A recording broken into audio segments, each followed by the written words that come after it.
PC Mustafa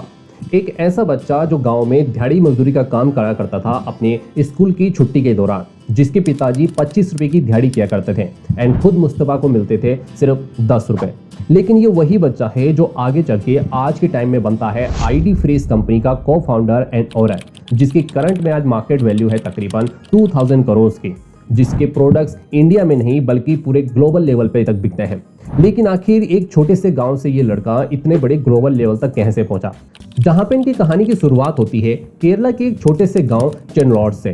जहां पे ये छुट्टी के दौरान अपने पिता के साथ में काम किया करते थे एंड जैसे तैसे अपने घर का काम चलाया करते थे।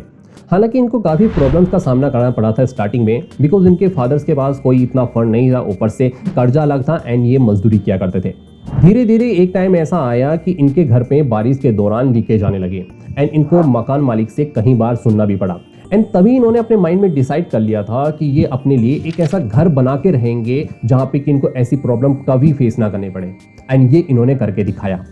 हालांकि जैसे तैसे इन्होंने अपनी स्कूल की पढ़ाई को करना स्टार्ट करा एंड 10th में आते आते तो ये एक बार फेल भी हो गए। इन्हें कई बार सुनने को भी मिला कि ये बच्चा जो 10th के एग्जाम को पास आउट नहीं कर पाया ये आगे जाके क्या कर लेगा। हालांकि इन्होंने इन सब बातों को इग्नोर किया एंड अपनी ज़िंदगी में अपनी पढ़ाई को कंटिन्यू करते रहे एंड फिर इन्होंने जैसे तैसे अपनी स्कूलिंग को कंप्लीट किया एंड देन ये काम करते हैं एक कंप्यूटर साइंस की एजुकेशन पे। देन इन्होंने कंप्यूटर साइंस को सीखना स्टार्ट किया, जिसके बाद इनको एडमिशन मिलता है एनआईटी कैलकट में। देन एनआईटी में एडमिशन मिलने के बाद भी ये अपनी पढ़ाई के साथ में कभी कॉम्प्रोमाइज़ नहीं करते एंड अच्छे मार्क्स से अपना एग्जामिनेशन कंप्लीट करते हैं, जिसके बाद इन्हें एक अच्छी खासी प्लेसमेंट भी मिलती है एंड इनको काम करने का मौका मिलता है Motorola, Intel and city bank जैसी कंपनीज के साथ में, जिसके बाद इनको मौका मिलता है दुबई एंड मिडिल ईस्ट में जाके काम करने का एंड ये कुछ टाइम तक वहीं पे रह के अपना काम करते थे। हालांकि जिस परिवार ने कभी 100-200 से ज़्यादा रुपए नहीं देके हो पर डे के हिसाब से, वहाँ पे इनके बेटे की जॉब की सैलरी पहुँच जाती है तकरीबन 1 लाख रुपये।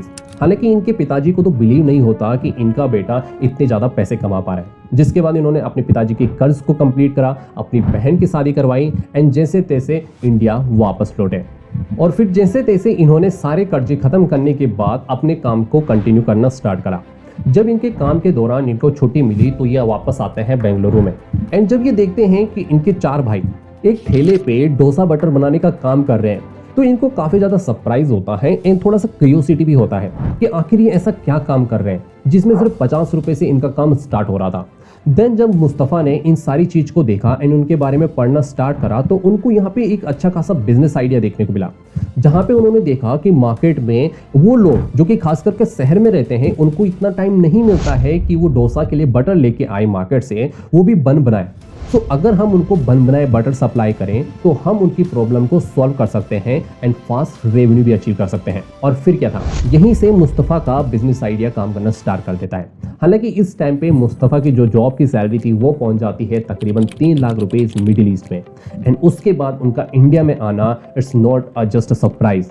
It's a very calculation task. क्योंकि कई बार ऐसा होता है कि हमें भी लगता है कि हमें बिजनेस करना चाहिए लेकिन हम अपनी जॉब को कभी भी क्विट नहीं कर पाते हैं उस काम को करने के लिए। लेकिन जब मुस्तफ़ा ने देखा कि यहाँ पे अच्छी अपॉर्चुनिटी है, उन्होंने ऑलमोस्ट अपने आप को स्टेबल बना दिया है, तो अब वो रिस्क ले सकते हैं। जस्ट बिकॉज आपके सामने मैं हूँ, मैं खुद आज आपके सामने बैठा हूँ सिर्फ इसी वजह से कि मैं अपनी जॉब को क्विट करके आपके साथ में फेस टू फेस बात कर पा रहा हूँ। ये सिर्फ तभी पॉसिबल हुआ है जब हमने एक कैलकुलेशन करी है, अपने सारे रिस्क, अपने सारे एक्सपेंसेस को कैलकुलेट करने के बाद तभी जाके ये पॉसिबल हुआ है, जस्ट लाइक मुस्तफ़ा। एंड उन्होंने देन डिसाइड करा कि वो अपनी जॉब को क्विट करेंगे एंड अपने आइडिया पे काम करना स्टार्ट करेंगे।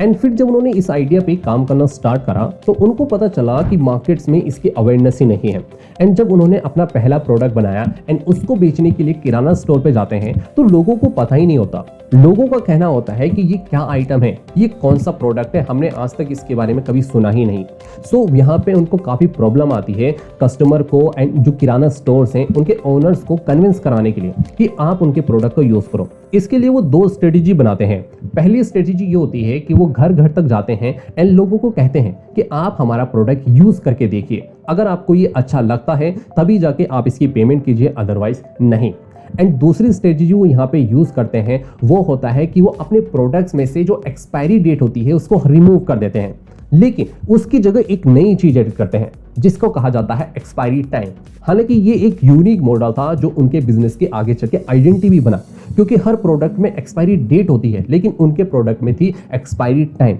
बिकॉज इससे उनके कस्टमर को ट्रस्ट बिल्ड हुआ कंपनी के ऊपर कि जो वो प्रोडक्ट बाय कर रहे हैं ये एक फ्रेश प्रोडक्ट है, एंड जिसके चलते उनके प्रोडक्ट की पॉपुलैरिटी धीरे धीरे होने लगी एंड उनका जो डोसा बटर था उसकी सेल बढ़ती चली गई। जिसके बाद आईडी फ्रेश ने देखा कि उनके प्रोडक्ट्स जो 10 से 100 बिकते चले गए एंड 100 से 1000, जो कि काफी ज्यादा तेजी से ग्रो कर रहे थे। और फिर जब वो देखते हैं कि उनके जो बेटर प्रोडक्ट्स हैं वो काफी ज्यादा तेजी से सेल हो रहे हैं, तो वो डिसाइड करते हैं एक ऑटोमेटिक डोसा बेटर प्लान लगाने का, जिसमें उनका एक सिंपल रूल था, जिसमें ना कोई केमिकल हो, सिर्फ हो तो नेचुरल इंग्रेडिएंट्स। लेकिन बेटर तो जल्दी एक्सपायर होने वाला आइटम है जिसकी सेल्फ लाइफ काफी ज्यादा कम होती है। तो इसके लिए उन्होंने एक आइडिया निकाला और वो आइडिया था फास्ट सेलिंग का, जिसमें उन्होंने क्या किया कि एआई से डिमांड प्रेडिक्शन करवाई, जीपीएस ट्रैकिंग के थ्रू अपनी डिलीवरी को फास्ट करा and real time cloud storage and supply chain को मैनेज करा, जिसकी वजह से कम सेल्फ लाइफ होने की वजह से भी उनका जो बेटर प्रोडक्ट है वो काफी ज्यादा फास्ट सेल हो पाया एंड वो इसे काफी तेजी से बेचने में सक्सेस हो पाए। जिसके बाद वो मार्केट में अपने कुछ नए प्रोडक्ट लॉन्च करते हैं, जिसमें पहला था Malabar paratha, chapatis and filter coffee and curd, paneer and coconut grand जैसे प्रोडक्ट। लेकिन उन सब में से सबसे पॉपुलर एंड सबसे ज्यादा बिकने वाले जो उनके प्रोडक्ट हैं वो हैं idli and dosa batter,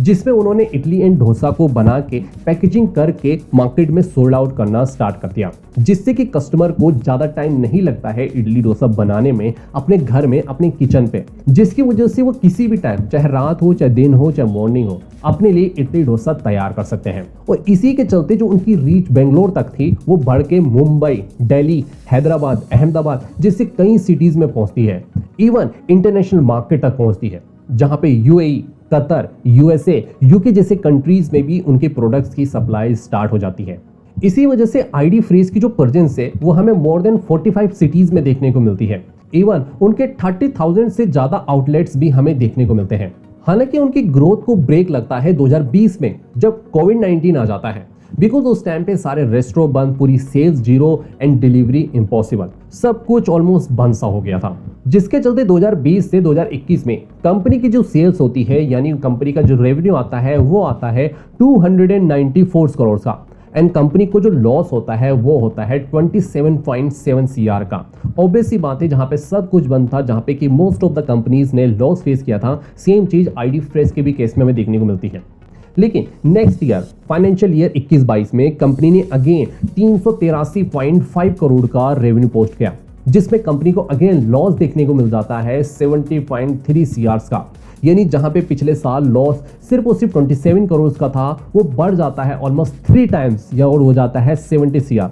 then next year financial year 22-23 में कंपनी का रेवेन्यू अगेन इंक्रीज होता है 395.76 CR का, एंड कंपनी का जो लॉस आता है वो आता है 23.25 करोड़ का। जिसके चलते आप देखोगे 2022-23 में कंपनी ने अपने लॉस को कम करा, जो 70 करोड़ से गिर के हो जाता है सिर्फ 23 करोड़। और 2024-25 में कंपनी का जो एक्सपेक्टेड रेवेन्यू है वो हमें देखने को मिल सकता है 690 से 700 करोड़ के आसपास पे।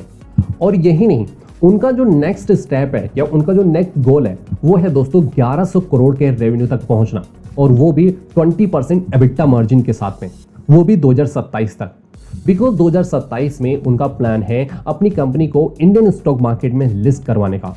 बिकॉज कंपनी अभी तक 100 मिलियन तक की फंडिंग ऑलमोस्ट रेज कर चुकी है, जिसमें आप देखेंगे कि कंपनी ने 2005 से 2013 तक पूरी तरह से बूट स्टेप काम करा। जिसके बाद उनकी कंपनी फर्स्ट फंडिंग रेज करती है 2014 में, वो भी $5.2 मिलियन का, यानी अप्रोक्सीमेट 35 CR के आसपास पे, जहां पे उनके इन्वेस्टर होते हैं हेलियन वेंचर। देन 2022 में वो अपनी सीरीज डी के थ्रू एक और फंडिंग रेज करते हैं, एंड जो होती है आपकी 65 to 70 मिलियन की, यानी ऑलमोस्ट आपका 500 CR के आसपास। एंड अगेन यहाँ पे जो इन्वेस्टर होते हैं वो होते हैं अगेन प्रेमजी इन्वेस्ट। सो देखने वाली बात सिर्फ ये है कि कंपनी आगे कैसे ग्रोथ दिखाती है, एंड उनका जो आईपीओ प्लान है वो सक्सेस होता है या नहीं होता है, एंड बन पाती है इंडिया की एफएमसीजी सेगमेंट की एक रेडी फूड की एक बिग जायंट कंपनी। इसी के चलते उनकी जर्नी से आज बहुत सारे यूथ इंस्पायर होते हैं, कि किस तरह से पीसी मुस्तफा ने एक गांव से निकल के इतना स्ट्रगल फेस करके इतनी बड़ी कंपनी खड़ी करी है। इसीलिए अगर आप इस तरह की रियल लाइफ बिजनेस जर्नी से सीखना चाहते हैं तो चैनल को सब्सक्राइब करना मत भूलिएगा, बिकॉज हमारा फोकस सिर्फ बड़े बड़े सक्सेसफुल लोगों को कवर करना नहीं, वो तो आप कभी भी देख सकते हैं एंड बचपन से देखते आ रहे हैं। हमारा फोकस है ऐसे लोगों की जर्नीज को कवर करना जो आपके जैसे हैं, जो मेरे जैसे हैं। इसीलिए हम ऐसे बिजनेस जर्नीज को डिस्कस करते हैं जो कि आपसे बिलोंग करते हो, हमसे बिलोंग करते हो, जिन्होंने जीरो से कुछ बड़ा करा हो, जिससे हम इंस्पायर हो सकते हैं, बिकॉज हमारी कुछ लिमिटेशन है एंड उनके अकॉर्डिंग। सो इसी के साथ मिलता हूं आपको नेक्स्ट वीडियो में, तब तक के लिए धन्यवाद।